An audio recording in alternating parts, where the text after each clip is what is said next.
왜 눈치 봐? 왜 눈치 봐? 이 정도?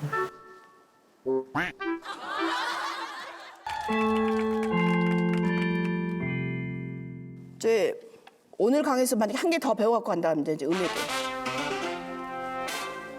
음액을 만져보면 코처럼 느껴져요. 딱딱해요. 그리고 음액이 조그만 사람도 있고 큰 사람도 있고 숨겨져 있는 사람도 있어서 이 소음순을 위로 올렸을 때 이 음액이 보여요. 음액은 스몰 페니스예요. 여자가 성적으로 흥분하면 여자들 전정에 이렇게 피가 몰려요. 그러면 이게 점점 커져요. 그래서 남자의 음경이 이 사이로 들어갔을 때 꽉 물어주는 거예요. 그리고 이게 요도인데 요도 옆에 스펀지 같이 여기도 또 발기 조직이거든요. 이게 다 여기가 다 피로 꽉 차요. 이게 여자의 발기예요. 그래서 여자 전체가 다 여자의 성감대로 볼 수 있고 여자도 발기한다. 여자도 사정한다. 그리고 여자도 음경하고 똑같이 피가 몰려서 커진다. 신기하네요. 근데 여성을 만족시키는 데는 한 6cm 정도면 되는데 왜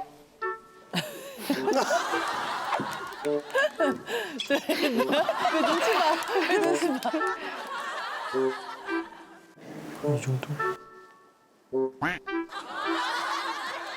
근데 실제로 6cm라면 너무 작아요. 근데 그게 6cm가 한 이 정도 되나요? 그 정도밖에 안 될 걸 아네요. 근데 이게 실질적으로 6cm도 안 되는 분들은 물론 있긴 있겠지만 거의 드물고 보면 한 8cm 정도 밑으로부터는 진짜 외소음경이라 가지고 좀 약간 이거는 진짜 문제가 있겠구나 하는 게 8cm 기준이거든. 6cm면 이 정도밖에 안 돼. 그러니까 너무 그렇게 신경 안 쓰셔도 돼. 그러니까 꼭 집에 가서 다 제거할 필요 없어요.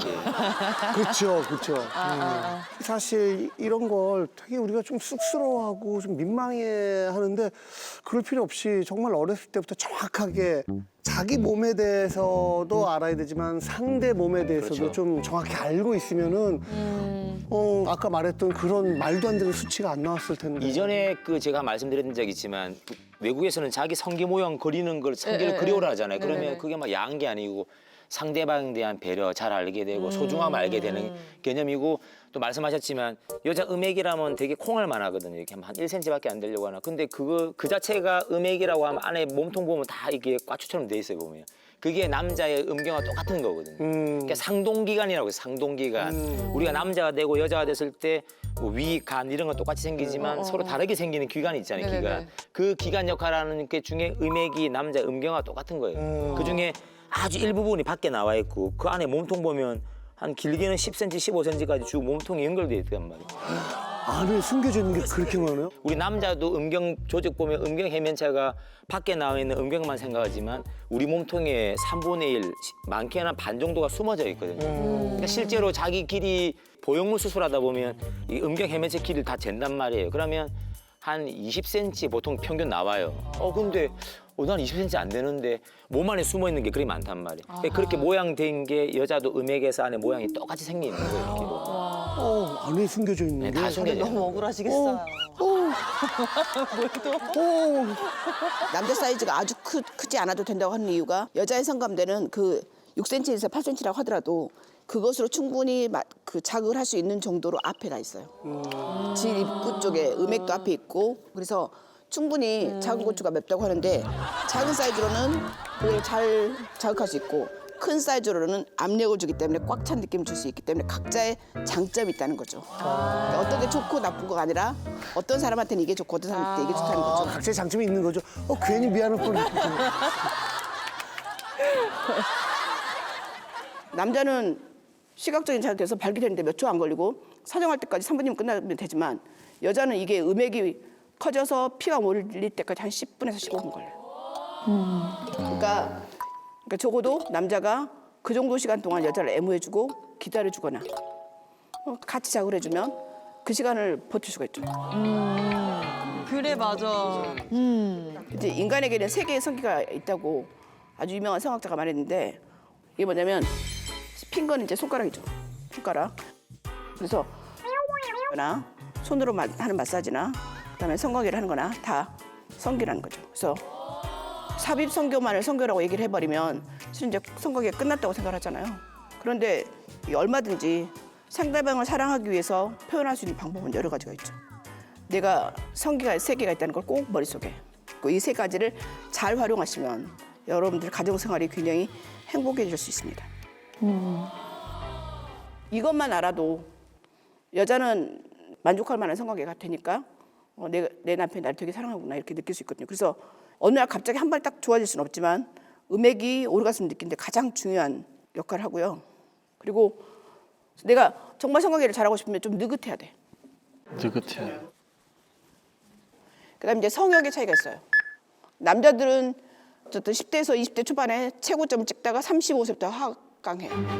지금 여러분 나이가 35세를 이제 이거 어떻게 불망이잖아요. 근데 여자는 20대 초반이나 이럴 때까지는 성에 대한 개념이 거의 없다가 한 30대 중반쯤 되면 성에 눈을 떠요. 그러면서 성욕이 올라가기 시작해요. 반대네, 반대. 이런 성욕의 차이가 나는데 비슷한 나이 결혼하잖아요. 그러니까 남자는 이제 꺾이기 시작할 때 여자는 이제 성욕이 생기기 시작하고 이런 비극이 시작되는 거죠. 이것도 이제 극복을 해야겠죠. 현대의학기는 의학의 도움을 받아서. 이제 성관계를 할 때 여자들이 얼마큼 성적으로 충족하기 어려운지를 남자는 잘 몰라요. 누구한테 그럼 초점을 둬야 되냐? 남자가 맞춰줘야겠어요? 여자가 맞춰줘야겠어요? 남자. 여자들이 성적으로 훨씬 충족하기 어려우니까 남자가 맞춰줘야 되죠. 남자들은 여자들의 성적 욕구가 만족하기가 얼마나 어려운지 잘 몰라요. 근데 그거는 여자들도 잘 몰라요. 실은 뭐가 오르가슴인지 어떻게 해야지 좋은 건지 어떻게 해줘야지 뭘 느낄 수 있는지 거의 모르거든요. 그래서 노하우를 만들어야 되고 교육을 그걸 커버를 해야 되죠. 부부가 섹스리스로 산다고 하면 정신적인 외도나 육체적인 외도를 할 수 있는 가능성을 높이는 상태예요.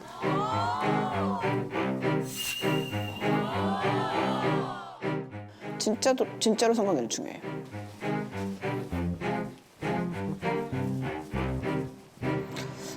도움이 좀 됐나요? 네. 너무 좋습니다. 제 인생의 전환점이 된 것 같습니다. 그 정도야? 네, 실습을 안내를 할 건데요. 오, 실습이요? 여러분에게 실습 과제가 있습니다. 오 마이 갓. 일단 실습 과제를 한 부부당 한 개씩 드릴 테니까 숙제 잘하고 1시간 후에 봬요. 1시간 후에. 둘이서 가는 건가? 아유, 근데 빠져들었어요. 저 화면 속으로 들어갈 뻔했어요. 그러니까. 강의하시는데. 아니 근데 그 중에서 저는 너무 오싹했었던 게 쉬는 부부가 되면 정신적으로 육체적으로 외도할 확률이 너무 높다고 그러셨잖아요. 저도 들은 얘기가 있는데 가장 잔인한 살인이 외도한 이제 상대를 죽이는 그 현장이래요. 아, 복수에 차가지고 예, 그냥. 예. 정말 찢어 죽이고 싶을 정도로 화가 난 거지. 근데 이제 옛날에는 우리가 외도하면 남자들만 외도를 한다고 생각했잖아요. 근데 이제 저는 이제 산부인과에서 주로 여성들을 보는데 남성들만 외도하지 않아요. 그러니까 쉬는 부부가 되면 실은 남편만 걱정한다고 생각하지만 여성도 예를 들어 그럼요. 뭐 남편이 외도를 했을 때 제일 그 상처를 받는 게 실은 배신감이 아니에요. 나의 자존감이 떨어져요. 내가 성적으로 이렇게 매력이 없나? 그걸 확인하고 싶은 거예요. 정말 내가 매력이 없는지. 근데 그런데 직장 생활을 하고 어느 날 기회가 오고 술을 마셨고 술 취한 척 실수한 척 하고 싶은 날이 있으면 여성들도 그렇게 또 확인을 네, 하게 확인할 되는 수 있어요. 경우가 그래서 있는 거죠. 실은 되게 쉬는 부분은 남자한테뿐이 아니고 여자한테도 되게 그리고 가정에 되게 위기일 수 있어요. 근데 이제 그런 사람들하고 얘기를 해보면 그런 분들하고 얘기를 해보면 어느 대단한 이벤트로 시작되는 게 아니라 굉장히 사소한 말로 시작되고 그게 커지는데 그 조그만 오해 이걸 풀고 얼마든지 좋아질 수 있는 남녀 사이거든요. 맞아요. 말 한마디. 그게 되게 중요한 게 첫 경험 시작하는 20대 초반 만약에 이런 친구들이 있을 때 그때 한번 자기가 뭐 미숙한 점에 대해서 여자친구가 이렇게 상처되는 말을 한다. 뭐 벌써 끝났어? 아휴, 이거 하려고 겨우 이래 돼버리니까 이제 제일 심한 말은 이런 말 들었어요. 제가 너무 빨리 본 게임이 끝나버렸잖아요. 그러면 다음에 할 때 아 위에 거 이렇게 벗기지 말라고 그냥 화장 지워주고 한다고. 아 그냥 어차피 너 3초 끝나잖아. 아 이건 재미로 하는 거지만 남자는 그 다음부터는 발기도 안 되는 거죠 이렇게. 아 진짜. 그럴 때 괜찮아. 야 오늘 3초인데 다음에 6초다 가면 100%, 다음에 12% 하면 뭐 200%, 300% 떡상하는 거잖아요. 이렇게. 그렇게 하면 이 친구는 자신감이 생긴단 말이에요. 나중에 진짜로 그런 게 좋아질 찬스가 생기는데 아까 말하는 그런 말 한마디 잘못하면 그냥 끝나버리는 거죠. 이렇게. 특히 이제 가장 여성들한테 많이 오는 것 중에 하나가 질에서 냄새가 좀 나는 경우가 있어요. 그게 가드네를라인데 그게 성병은 아니거든요. 좀 피곤할 때 질의 폐하가 바뀌어서 생선 비린내 같은 게 나요. 근데 남자가 성관계를 하다가 그 냄새를 맡으면 절대 그다음에 이제 진행이 안 되거든요.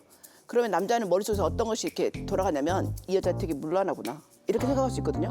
사실은 뭐 여성이 문란해서 그런 게 아니라 질염이 생긴 거예요. 그렇죠. 그런 사소한 오해가 치료하면 좋아지고 너 질에서 냄새 나는데 한번 병원에 가봐 염증 치료해봐 이렇게 하면 되는 건데 그 다음부터 이제 아예 전화를 안 받거나 이렇게 돼버리면 정말 사소한데 자존심 상하는데 왜 이유도 모르면서 계속 나빠지는 거죠. 네. 그래서 저도 뭐 개인적으로 뭐 이런저런 거를 정보를 접했을 때 좀 정기적으로 무슨 딱히 다녀야 무슨 돼요. 어떤 맞아. 일이 있지 않더라도 치과를 그래도 우리가 이렇게 좀 가끔씩 뭐 가는 것처럼 스케일링 하는 것처럼 좀 산부인과, 비뇨의학과 이렇게 다녀야 필요한 된다고 것 저는 같아요. 계속 설파하고 다녀요. 그러네요. 맞는 말이고. 진짜 진짜. 우리 뭐 다음 주는 병원의 날?